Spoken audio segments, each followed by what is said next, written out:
Nah, ini bab sebelumnya tentu ini akan terkait dan banyak yang kita pakai pada bab 5 ini ya. Jadi untuk penggunaan integral tentu teorema dasar kalkulus akan banyak dipakai. Mungkin saya nggak tahu, nanti teorema nilai rata-rata barangkali masih muncul juga sesekali ya.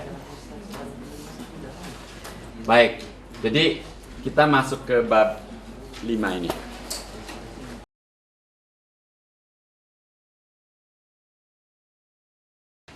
Oke, jadi kalau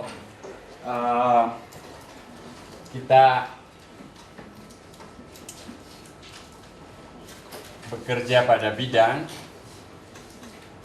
dan berhadapan atau berjumpa dengan persoalan menentukan luas daerah seperti ini, ya, sebetulnya persisnya mungkin saya ingin menghitung luas daerah yang berbentuk seperti ini. Daerah ini kita letakkan pada bidang koordinat, gitu ya. Nah, bagaimana menghitungnya? Jadi kira-kira itu permasalahan umumnya. Jadi di sini yang kita hadapi adalah daerah pada bidang yang dibatasi oleh beberapa kurva. Bisa saja hanya 2 kurva atau mungkin 3 atau 4 begitu ya. Di beberapa di sini paling tidak 2 ya. Kalau kemarin luas daerah di bawah kurva, sebetulnya itu di bawah kurva dan di atas sumbu X. Jadi sumbu X-nya batas juga. Dan garis eksaminan A dan garis eksaminan B. Jadi ada 4 sebetulnya batasnya ya. Ya. Jadi tapi bisa cuma 2. Nanti kalau kurvanya satu melengkung begitu cekung ke bawah, satu lagi melengkung cekung ke atas, berpotongan di 2 titik ya. Jadi yang satu gini, yang satu gitu. Nah, ini cuma 2 kurva aja ya. Oke. Tapi kita mulai dengan yang sudah kita bahas yang kemarin, yaitu yang di bawah kurva. Jadi kalau fx-nya kontinu dan bernilai tak negatif ini artinya lebih besar atau sama 0 ya, positif atau paling tidak 0 gitu ya. Maka integral ini menyatakan luas daerah pada bidang x yang terletak di bawah kurva y sama dengan fx, x-nya dari A sampai dengan B, dan di atas sumbu X. Ya. Kemarin-kemarin mungkin tidak dieksplisitkan, tidak dinyatakan secara eksplisit frasa ini di atas sumbu X. Kalau hanya di bawah kurva terus ke bawah ya tak terhingga dong ya. Jadi sumbu X itu menjadi batas juga. Nah, kalau fx-nya bernilai tak positif, sebaliknya, jadi kalau tadi tak negatif, sekarang tak positif, artinya di bawah sumbu X, negatif atau 0 gitu ya. Maka luas daerah yang terletak di atas kurva fungsi tersebut untuk X di antara A dan B, dan di bawah sumbu X. Terbayang ya? Jadi yang satu begini ya, ini yang kita sering sebut di bawah kurva Y sama dengan fx, tapi di atas sumbu X gitu ya. Yang satu lagi mungkin kita punya fungsi yang terletak di bawah sumbu X grafiknya, jadi nilainya tak positif. Nah, yang ini kita katakan terletak di atas kurva Y sama dengan fx dan di bawah sumbu X. Dan itu tentu akan luasnya sama dengan minus integral. Atau dengan perkataan lain, kalau kalian hitung integralnya, itu sama dengan minus luas daerah ini. Ya. Nah, jadi secara umum apa dong? Luas daerah kalau fungsinya bisa positif, bisa negatif.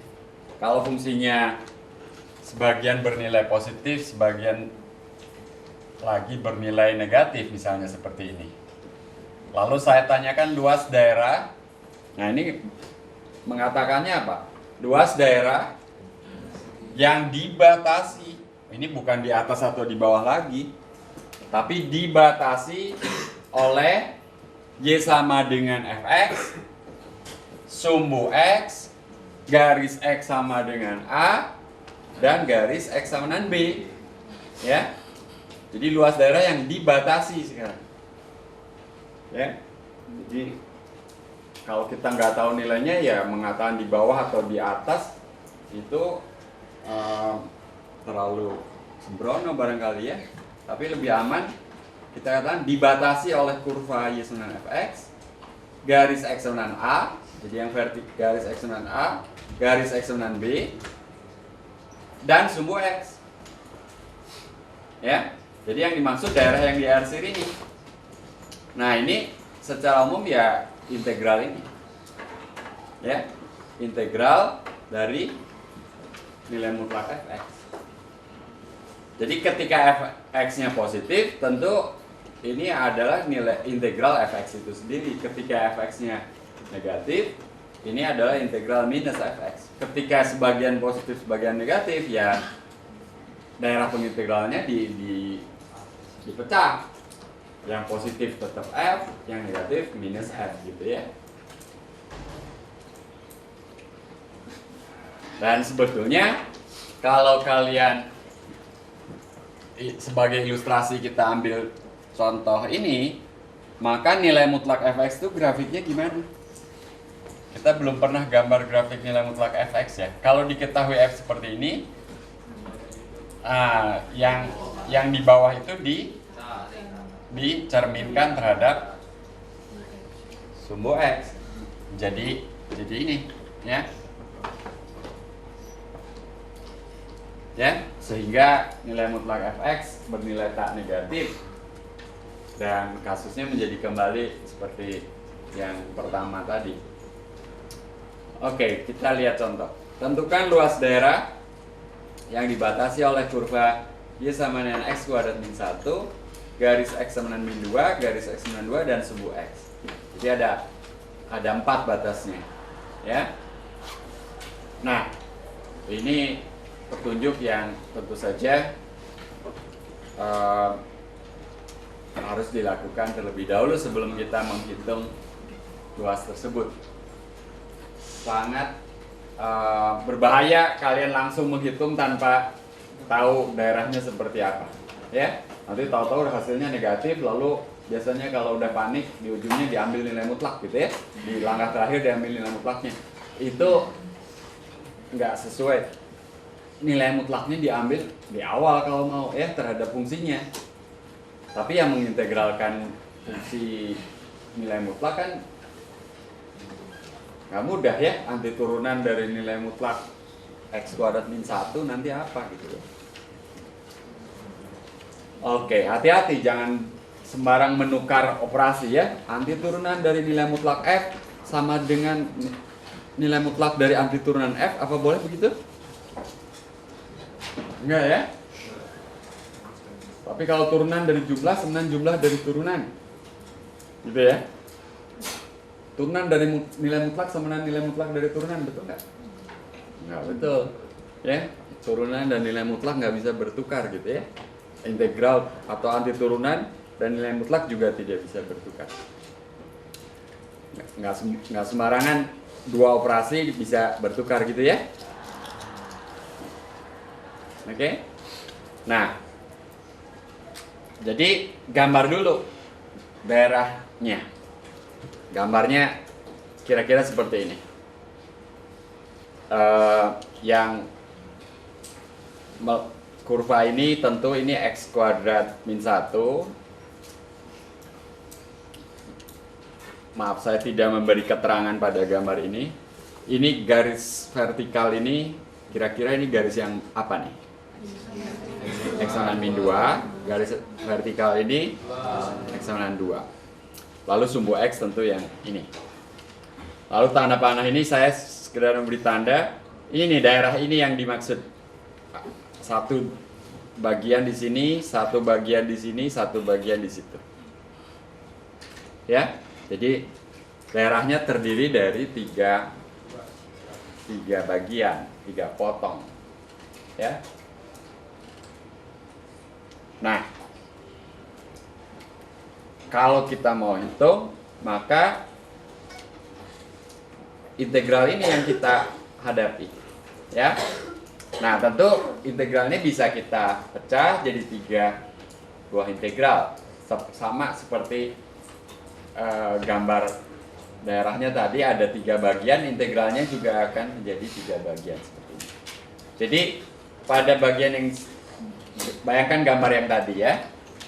Jadi pada bagian yang sebelah kiri fungsinya tetap x kuadrat min 1 karena y sama fx nya berada di atas sumbu x kan.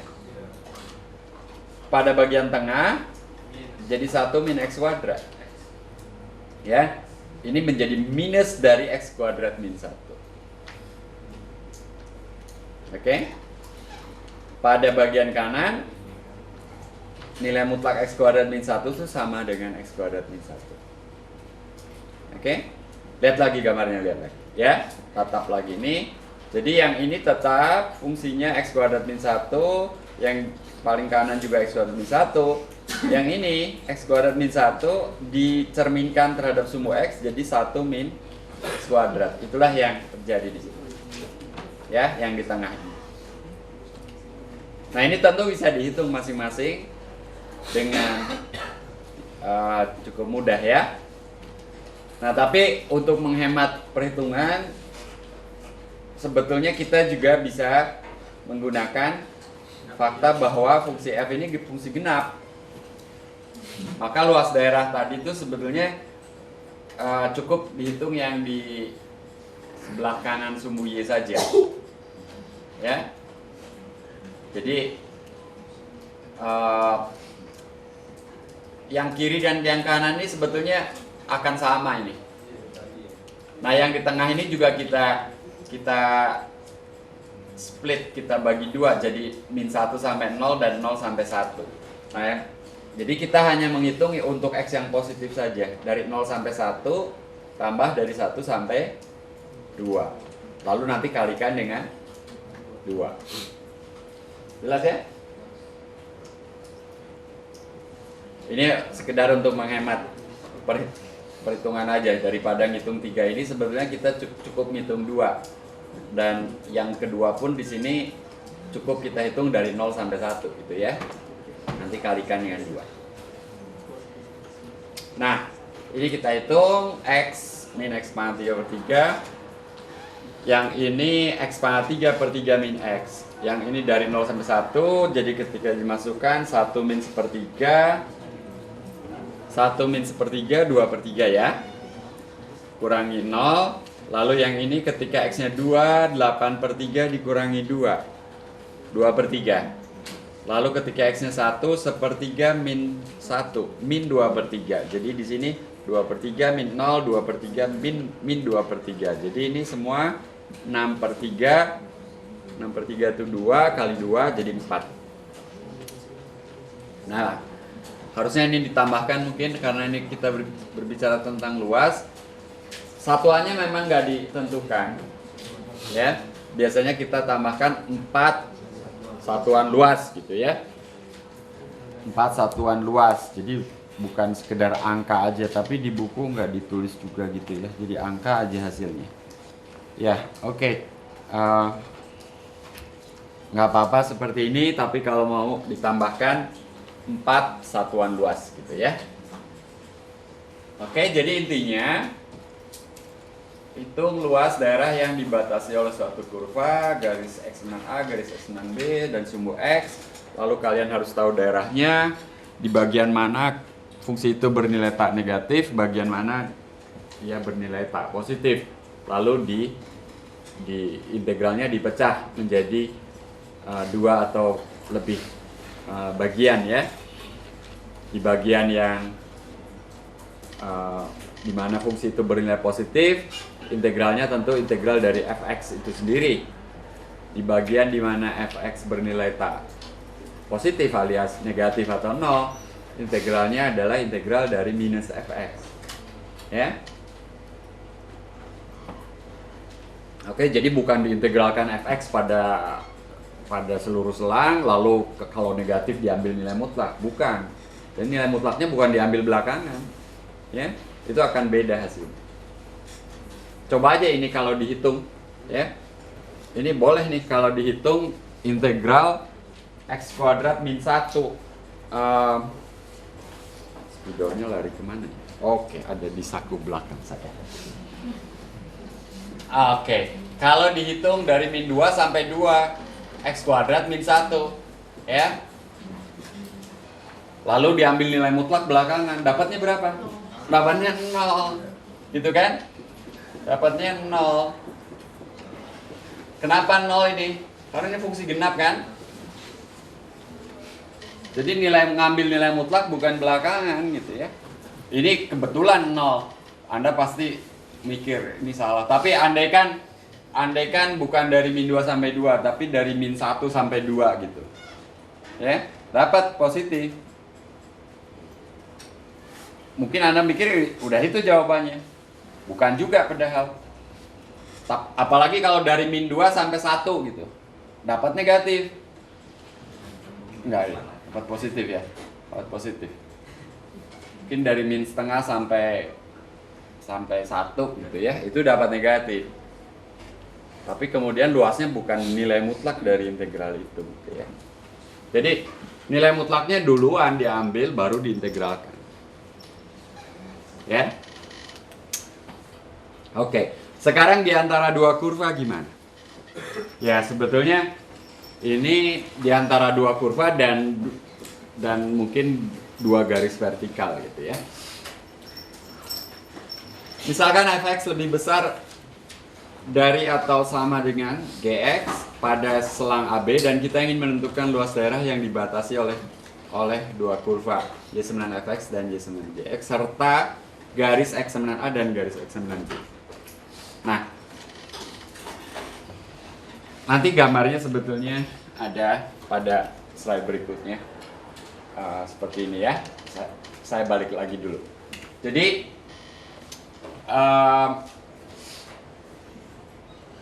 katakanlah seperti itu.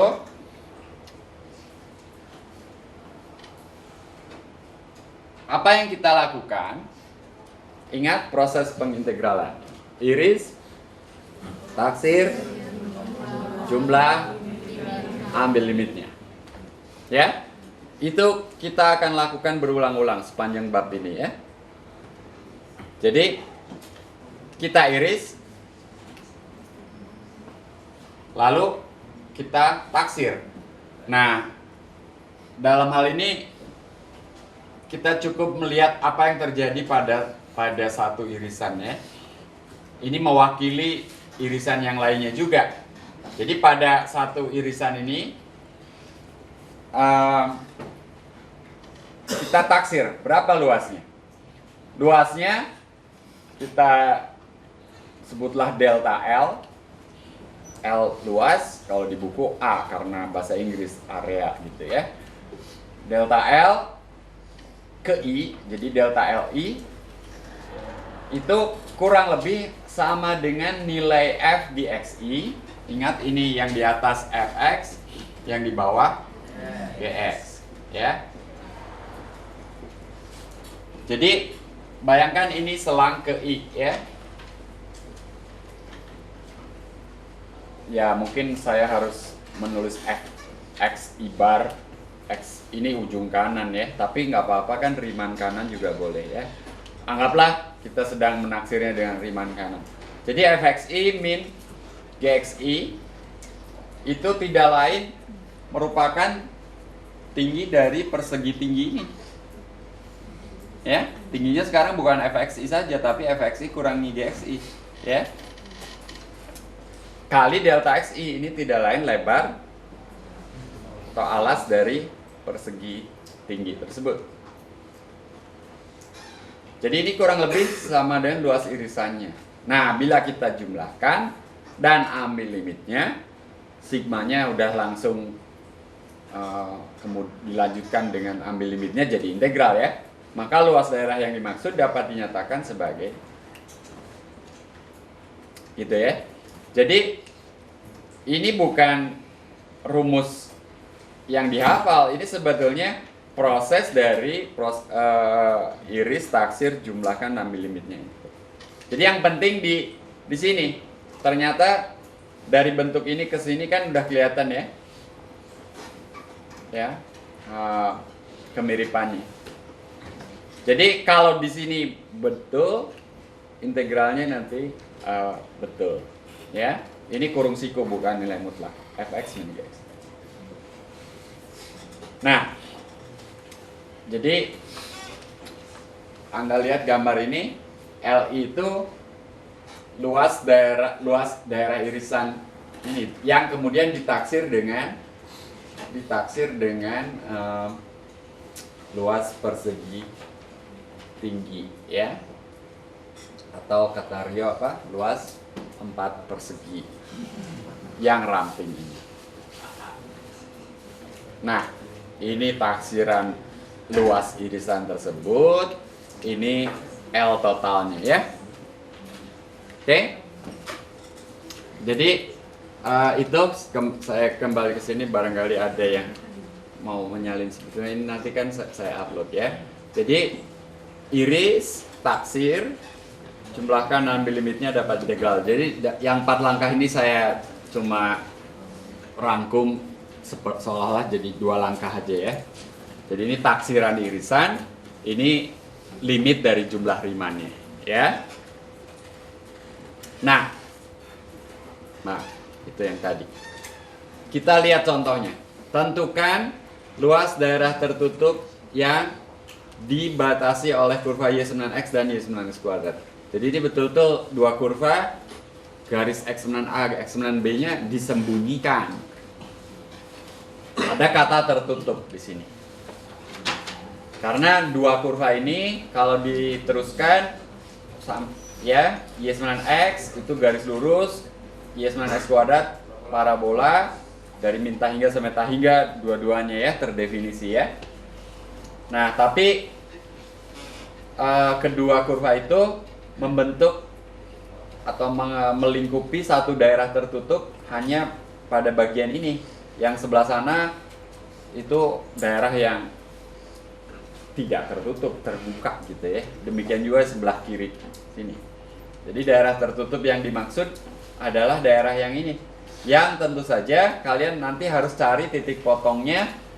Ini adalah 1,1, ini 0,0. Jadi ada potretan kecil yang tidak ditampilkan di sini, yaitu mencari titik potong, ya. Mungkin nanti saya tambahkan keterangan aja. Ini 1,1, ini 0,0, ya. Jadi titik potongnya dicari tersendiri tentunya, ya. Tidak diberikan. Jadi itu termasuk bagian dari jawaban yang harus kalian tuliskan juga sebetulnya. Nah, kemudian apa? Kemudian kita iris. Kita taksir berapa luas. Ini sudah persegi tinggi, ini sudah taksirannya nih, ya. Irisannya kan bukan persegi panjang, ya, tapi sesuatu yang ya nggak tahu namanya. Nah, luas irisan tersebut sama dengan delta LI, dan itu kira-kira, ini bukan sama dengan kan, sama dengan yang bergelombang, ini kira-kira sama dengan XI min XI kuadrat kali delta XI. Jadi hati-hati, yang di atas yang mana? Nah, ini nggak dikasih tahu nih kan. Yang di atas tentu Y sama dengan X, yang di bawah Y sama dengan X kuadrat. Jadi XI dikurangi X kuadrat. Nah, itu juga jangan terbalik, ya. Kalau terbalik Anda dapat negatif. Kalau panik kemudian ambil nilai mutlaknya di langkah terakhir, yang nggak gitulah, ya. Harus benar dari depan, ya. Nah, jadi luas daerah tersebut sama dengan, nah, dalam soal-soal ini nanti kalian selalu diwajibkan menulis taksiran irisannya itu, ya. Dalam hal ini luas, nanti volume juga, nanti ada kerja juga. Itu langkah wajib. Nggak boleh langsung nulis integralnya. Kalau langsung nulis integralnya, pertama bisa salah, ya, bisa salah, bisa terbalik, bisa harusnya dipecah integralnya, apalagi nggak pakai gambar kan, jadi seolah-olah kalian nebak aja langsung ini fungsinya ya integralnya langsung gitu ya, jadi bisa salah. Kedua, ya apa namanya? Kalau langsung menulis integralnya itu, kami dosen nggak tahu itu dari mana gitu ya. Jadi akan diberi tanda tanya dari mana ini gitu ya. Jangan-jangan dari sebelah ya, bukan dari langit, dari sebelah gitu ya. Oke. Sebetulnya mengiris itu tidak harus selalu vertikal, ya. Kalian boleh saja nanti dalam situasi tertentu, ya, dalam situasi tertentu kalian boleh saja sebetulnya mengiris secara horizontal. Saya mau mengirisnya horizontal begini, boleh, ya, boleh saja. Lalu ini taksir dengan persegi panjang. Nah, ini benar nih persegi panjang gitu ya, memanjang sebetulnya itu. Nah, lalu integralnya nanti, ini delta y dong, kan ini sumbu y, ini sumbu x. Nah, kalau gitu ini saya nyatakan sebagai x sama dengan y, dan ini x sama dengan akar y. Kalau begitu ini delta L I yang dilihat dari sini, akar y di sebelah kanan, ya, daripada x sama dengan y. Jadi akar y dikurangi y, ya, kali delta y. Lalu kalau begitu integralnya dalam y, akar y dikurangi y dy, y-nya dari 0 sampai 1 juga dalam hal ini untuk contoh ini. Apakah hasilnya akan sama? Ya, daerahnya sama, tentu harus sama. Integral akar y apa? 2/3 y pangkat 3/2 kurangi y kuadrat per 2 dari 0 sampai 1. Lihat, beda kan fungsinya. Tapi kita lihat ini hasilnya nanti 2/3 dikurangi setengah, 1/6. Sama, ya, jadi 1/6-nya diperoleh dari 2/3 kurangi setengah. Kalau itu setengah kurang 1/3 ya, tapi sama-sama 1/6. Jadi boleh, dan dalam hal tertentu nanti mungkin mengiris secara horizontal ini lebih efisien, ya. Nah, secara umum pada langkah awal setelah menggambar, mungkin juga menentukan titik potong, kalian pilih strateginya. Iris secara vertikal kah atau iris secara horizontal? Ya, tergantung daerahnya nanti. Kalau daerahnya berbentuk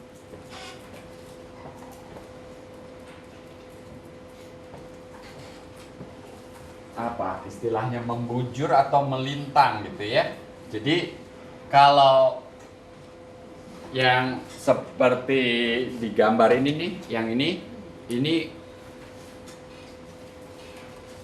melintang atau membujur gitu ya. Kita irisnya vertikal. Tapi kalau bentuknya seperti ini, barangkali kita lebih enak mengirisnya horizontal. Ya, bayangkan kalau harus secara vertikal, pas di sebelah sini, wah ada 2 bagian. Tapi kalau secara horizontal, setiap saat akan